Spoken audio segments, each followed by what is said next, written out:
30, 31 ಹಾಗೂ 32ನೇ ಕವನ.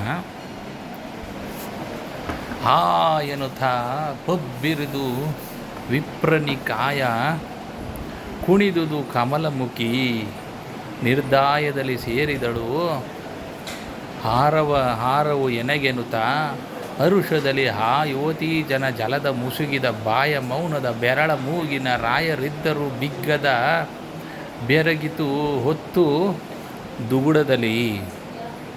ಅಂದರೆ ಅಲ್ಲಿದ್ದ ಬ್ರಾಹ್ಮಣ ಸಮೂಹ ದ್ರೌಪದಿಯು ಹಾರವನ್ನೊಬ್ಬನಿಗೆ ಸೇರಿದಳು ಎಂದು ಸಂತೋಷದಿಂದ ಓ ಎಂದು ಕೂಗುತ್ತಾ ಕುಣಿದರು. ದ್ರೌಪದಿಯ ಸಖಿ ಜನವು ಉದ್ವೇಗಗೊಂಡಿತು. ಸೇರಿದ್ದ ರಾಜರು ಮೌನದಿಂದ ಮೂಗಿನ ಮೇಲೆ ಬೆರಳಿಡುತ್ತಾ ಆಶ್ಚರ್ಯಚಕಿತರಾಗಿ ದುಃಖ ಪರಮವಶವ ಆಗಿದ್ದರು. ಮೊಳಗಿದವು ನಿಸ್ಸಾಳತತಿ ಹೆಕ್ಕಳದ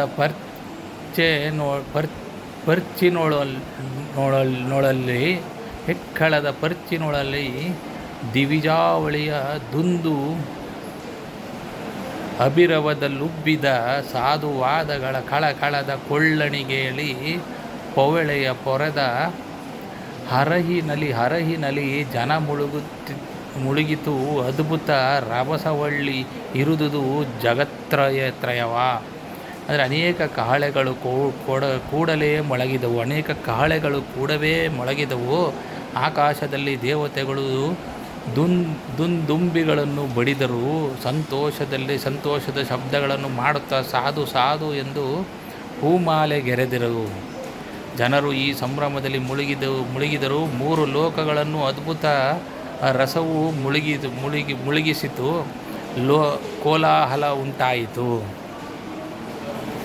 ಕಿತ್ತ ಸುರಗಿಯ ವೀರ ಭಟರರು ಒತ್ತು 1000 ವೈದಿ ಪಾರ್ಥನ ಸುತ್ತು ಮುತ್ತಿದ ಅಂಗರಕ್ಷಣ ರಸವನ್ನಾಗ್ನಿಯಲ್ಲಿ ಇತ್ತ ಮಹಿಳಾ ಜನದ ಮೌಳಿಯ ಮುತ್ತು ಕುಸುಮಾಯುಧನ ತಟ್ಟಿನ ಮತ್ತು ಗಜವೈ ತಂದಳಲ್ಲಿಗೆ ದ್ರೌಪದಾದೇವಿ.